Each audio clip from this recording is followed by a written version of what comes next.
Reef Restoration Foundation was formed in the aftermath of the 2016 and 2017 coral bleaching events on the Great Barrier Reef. We knew we had to do something, but coral restoration was not a permitted activity at the time.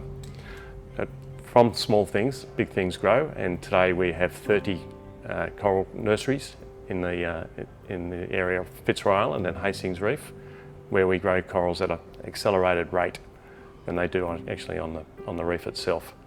So in that time we've generated 40 volunteers from our local community, and support from local businesses for goods and services, and for larger businesses for donations and sponsorship.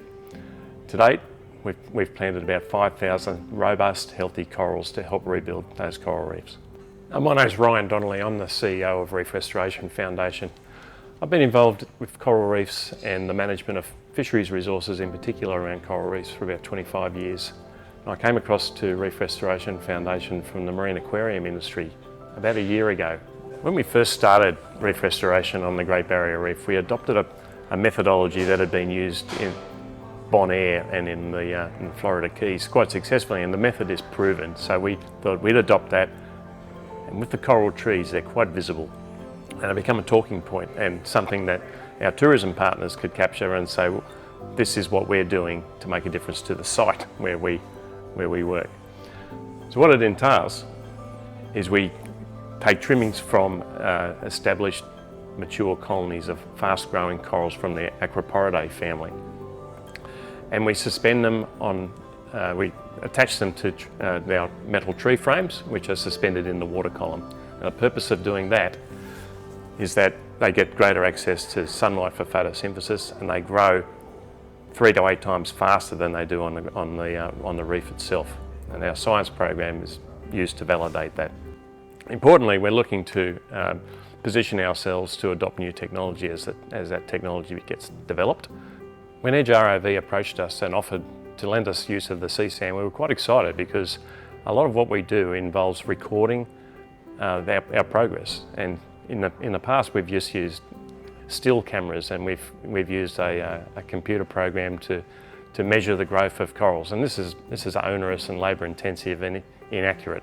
So what the Seasam does for us is it allows us to take replications. It's very important for our science program that we're able to demonstrate and validate that we're actually making a difference to the Great Barrier Reef through our activity. Another important component though is to be able to show people what we do, to help them, motivate them to get involved. The replications are particularly important because we're able to show that the corals that we're planting are growing into functional habitat, and that's the key outcome we're looking to achieve. Without the Seasam, we have a very onerous process indeed.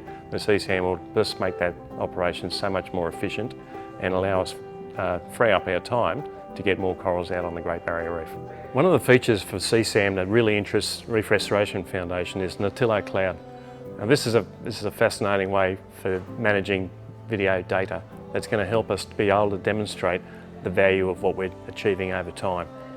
And the application for this is particularly important for our science program, and that in turn is particularly important for getting people involved. And it's not only getting people involved within our local community, but it's also to get people involved who want to sponsor, and to get involved with giving us the resources to do what we do so that we're able to grow. Growth is absolutely critical to us, and we're bogged down a little bit at the moment because we're using antiquated technology to demonstrate the value of what we're doing. Seasam and the Natillo Cloud helps us take that extra step.